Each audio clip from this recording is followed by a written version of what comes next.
क्या तुम कर सकती हो शादी के मामले में सौदेबाजी? तुम बस दुआ करो कि खुदा ऐसी कोई सिचुएशन ना लाए। अस्सलाम वालेकुम। वालेकुम अस्सलाम। खैरियत? फिर से गाड़ी खराब हो गई? नहीं, बस थक गई हूँ। आलिया, मुझे बड़ा बुरा लगता है जब मुझसे कोई झूठ बोले। मुझे बड़ा अफसोस होता है जब कोई मेरी बात पे यकीन नहीं करता। इलाही खैर, क्या हुआ आगा जी?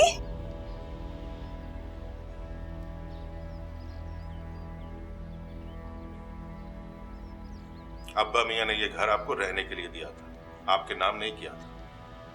मैं चाहता था कि out of court he settlement हो जाए, अब्बा मियाँ का नाम कोर्ट कचहरियों में ना लाया जाए।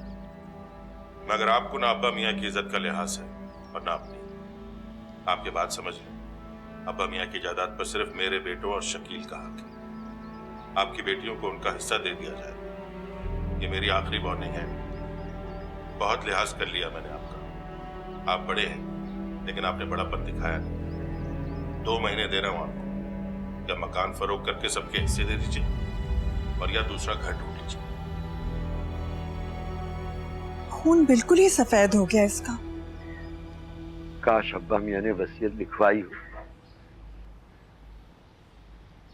ज़बानी काम ना किया। आप परेशान ना हो। तो और क्या करोगे? दे दीजिए सबके हिस्से, जान छुड़ाइए रोज रोज की बकबक से। आ गई ना दिल की बात जबान पर। पहले दिन से कहता था ना मैं, इनका आना बेमकसद नहीं होता। ये तो बरसों से ये कर रही। ये चाहती हैं कि इस घर के हिस्से बखरे हो जाए, बिक जाए ये घर और ये माले गनीमत हड़प कर लें। जहाँ कोई हक की बात करे वहीं उखड़ जाते हैं हत्थे से। ये काम एक ना एक दिन तो करना है। अभी करके जान छुड़ाएं इस परेशानी से। ये खंजर जो हर वक्त सर पे लटकाए फिरते रहते हैं, उससे तो जान छूटेगी। मशवरा मांगा है तुमसे किसी ने? अरे खुशकिस्मत है कि मुफ्त का मशवरा दे रही हूँ आने वाली मुसीबत से बचने के लिए, वरना खड़े होंगे किसी सड़क पर, रह रहे होंगे खेमे में। आपको वैसे अंदाजा है कि अगर ये घर, हम क्या करेंगे? अगर अपनी बेटियों की इतनी परेशानी होती ना तो अपना घर बनाया होता। अब्बा मियाँ के घर पे कब्जा करके बहन भाइयों का हक ना खाया होता। हाँ, जो कुछ मैं कर रहा हूं अपनी बेटियों के लिए कर रहा हूं और करता रहूंगा। और मेरी एक बात और याद रखना, मर जाऊंगा लेकिन अपनी बेटियों का हक किसी और को नहीं दूंगा। उन्हें वाकई ऐसा कहा? मुझे भी यकीन नहीं आ रहा। वो खुद ऐसी नहीं है। तो ये अमेरिका से जब भी कॉल आती है सारा घर परेशान हो जाता है। चलो खाना खाओ। बाबा आ गए? बाबा आ गए? नहीं, वो तो आम दिनों में इतने परेशान रहते हैं, पता नहीं कहाँ कहाँ की खाक छान रहे होंगे। अब वो सोफिया के भी मैंने दरवाजे पे इतनी दफा दस्तक दी, वो खोल ही नहीं रहे। रहने दे। तानिया, तुम्हारे फ्राइज बना दिए हैं और तुम्हारे भी चावल उबाल दिए हैं। चलो खाओ, आके खाना खाओ आकर। वैसे मैं सामिया को ना फोन कर लूं, बहुत दिल घबरा रहा है मेरा। हाँ? आप भी वो नहीं, मेरा नहीं ख्याल सामिया को कॉल करनी चाहिए, परेशान हो जाएगी खामा में। सही कह रही हो, सो जाती हूँ। हैं, थोड़ी देर सो जाऊंगी तो। चलो आओ, तुम लोग जल्दी से आओ। भी आप बात करें ना चचा से। अभी नहीं।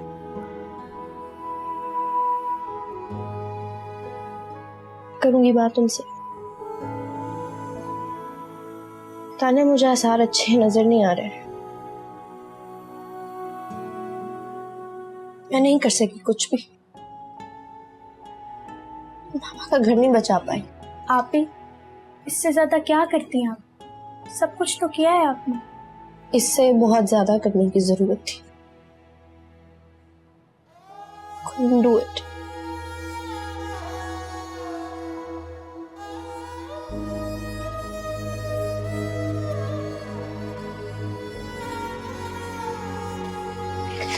चलो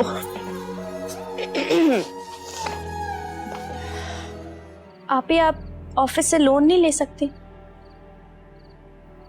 नहीं, करोड़ों रुपए का लोन कोई नहीं दे सकता है। तो जब इस मसले का कोई हल नहीं है तो बेच दें, कम से कम ये परेशानी तो खत्म होगी। हाँ, यही बात जब मैं कह रही थी तो किसी की समझ में नहीं आई। मुंह फेर लेने से या आंखें बंद करने से बिल्ली गायब नहीं होती। पापा, आपको इस तरह ब्लंटली बाबा से बात नहीं करनी चाहिए थी। उनको जिंदगी भर सीधी बात समझ में नहीं आई। उनसे बात करने का यही वाहिद तरीका है। मेरी शादी पे वो क़यामत मचाई थी उन्होंने कि छतों पे सुराख हो गए थे। आप जानती हैं कि अब्बा को ये घर कितना अजीज है और क्यों है, ये भी आप अच्छी तरह से जानती हैं। मैं जानती हूँ कि तुम गलत नहीं कह रही आलिया, लेकिन बाकी लोग भी गलत नहीं हैं। जायदाद में हिस्सा मांगना उनका हक है।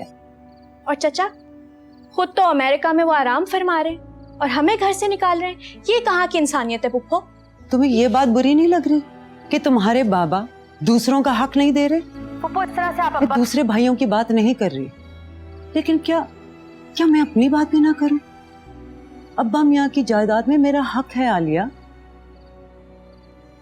मैं अपना जायज हक छोड़ दूं तो तुम्हारी नजर में अच्छी हो जाऊंगी क्या?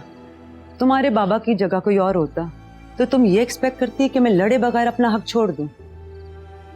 वैसे भी मैं अपने हक की बात नहीं कर रही, मैं सारों की बेहतरी सोच रही हूँ। हमारे घर को बेचने की बात कर रही हैं, इसमें कहाँ की बेहतरी है पुप्पो? कल तुम दोनों की शादियां हो जाएंगी तो क्या ये घर अपने साथ लेकर जाओगे? सफेद हाथी है, देखो इससे लाखों रुपए लग जाएंगे मेंटेनेंस के लिए, और तुम्हारे अब्बा की पेंशन में वो क्या ये सब कुछ कर सकेंगे? और तुम तीनों के भी हिस्से हैं इस घर में, जायज हक है तुम तीनों का। और अगर तुम्हारे अब्बा केस हार गए तो सिर्फ छत नहीं छिनेगी, और भी बहुत कुछ छिन जाएगा। ये बात की बात है, बाद में देख लेते इस मामले को भी। जनरेशंस की जनरेशंस इसीलिए बर्बाद हो रही हैं कि बाद में देख लेंगे। लॉन्ग टर्म प्लानिंग के साथ बसर की जाती है जिंदगी आलिया। इंसानों और जानवरों की सोच में कुछ तो फर्क होता है। आपकी लॉन्ग टर्म प्लानिंग में क्या ये था कि सब तानिया, नहीं, रोको, बात मुकम्मल करने दो। क्या कह रही थी? जिंदगी और मौत इंसान के हाथ में नहीं होती, बाकी सब कुछ होता है। इसलिए जो तुम्हारे हाथ में उसे बर्बाद मत करो। रफी इतना समझदार है, शक्ल से तो नहीं लगता। मैं बस ये सोच रहा हूँ कि अगर पाकिस्तान में कोई विडो होती जिसके 2-3 बच्चे होते तो क्या तब भी उसकी बहन उससे शादी करवा देती?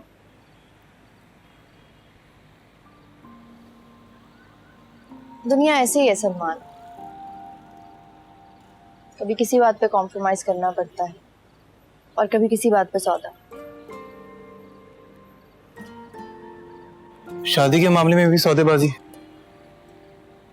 ज्यादातर ऐसे ही होता है, और कभी कभी ये सौदा बुरा भी नहीं होता। वैसे तुम कर सकती हो सौदेबाजी? इस वक्त मुझे लग रहा है जैसे मैं किसी भी बात पे समझौता कर सकती हूँ। डरा रही हो मुझे?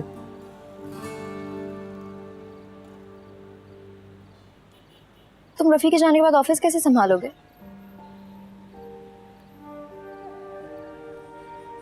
पता नहीं, यही सोच रहा हूँ। सुनो, तुम अली को क्यों नहीं हायर कर लेते? अली पढ़ाई के साथ साथ काम कैसे करेगा? कर लेगा यार, एक तो उसे अपनी सौतेली माँ से दूर रहने का मौका भी मिल जाएगा और कुछ अर्निंग भी हो जाएगी बेचारे की। ओके, तुमने मेरे सवाल का जवाब नहीं दिया। कौन सा सवाल? क्या तुम कर सकती हो शादी के मामले में सौदेबाजी? तुम बस दुआ करो कि खुदा ऐसी कोई सिचुएशन ना लाए।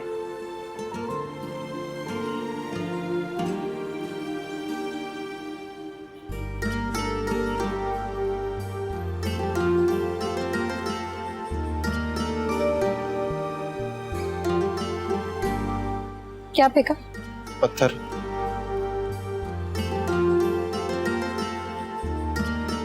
चल कहीं सी है जो बात दिल की दिल में ना रहे।